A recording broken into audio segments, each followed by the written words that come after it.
Bar council ఎన్నికల ప్రచారంలో దూసుకుపోతున్న Yalamanjula Balaji. Nellore court ఆవరణలో ఘనంగా ప్రచారం, మద్దతుగా తరలివచ్చిన సీనియర్, మహిళా న్యాయవాదులు. నెల్లూరు, ఆంధ్రప్రదేశ్ బార్ కౌన్సిల్ ఎన్నికల బరిలో ఉన్న యలమంజుల బాలాజీ ఈరోజు నెల్లూరు జిల్లా కోర్టు ఆవరణలో విస్తృతంగా పర్యటించి ప్రచారం నిర్వహించారు. ఈ సందర్భంగా నెల్లూరు జిల్లాకు చెందిన భారీ సంఖ్యలో న్యాయవాదులు, ముఖ్యంగా మహిళా న్యాయవాదులు బాలాజీకి అండగా నిలిచి ప్రచారంలో పాల్గొనడం సర్వత్రా చర్చనీయాంశమైంది. ముఖ్య ధ్యేయం న్యాయవాదుల సంక్షేమం. ఈ సందర్భంగా యలమంజుల బాలాజీ మాట్లాడుతూ, న్యాయవాదుల అభ్యున్నతి, సంక్షేమం కోసం తాను నిరంతరం కృషి చేస్తానని హామీ ఇచ్చారు. అమరావతి మరియు కర్నూలు హైకోర్టులలో న్యాయవాదుల కోసం అత్యాధునిక భవనాలు, సమావేశ మందిరాలు, లైబ్రరీలను ఏర్పాటు చేయడమే తన ప్రాధాన్యత అని తెలిపారు.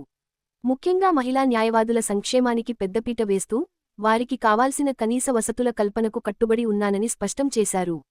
అమరావతిలో అడ్వకేట్ భవన్ పై ప్రశంసలు. అమరావతిలో న్యాయవాదుల కోసం ప్రత్యేకంగా అడ్వకేట్ భవన్ నిర్మించాలనే బాలాజీ ఆలోచనపై పలువురు న్యాయవాదులు హర్షం వ్యక్తం చేశారు. ప్రస్తుత పరిస్థితుల్లో అది ఎంతో అవసరమని పేర్కొంటూ ఆయనను అభినందించారు. పాల్గొన్న ప్రముఖులు. ఈ ప్రచార కార్యక్రమంలో బాలాజీకి మద్దతుగా నెల్లూరు జిల్లా ప్రభుత్వ న్యాయవాది చుండూరి శ్రీహరి నారాయణరావు, సీనియర్ న్యాయవాదులు డి. వెంకటరామయ్య, వేళ్ల ఉపేంద్రరావు, కె. బి. ఎస్. మణి, షేక్ నాజర్, కెవిఆర్ నిండు, శ్యామ్ సుందర్ లతో పాటు పెద్ద సంఖ్యలో సీనియర్, జూనియర్ మరియు మహిళా న్యాయవాదులు పాల్గొన్నారు.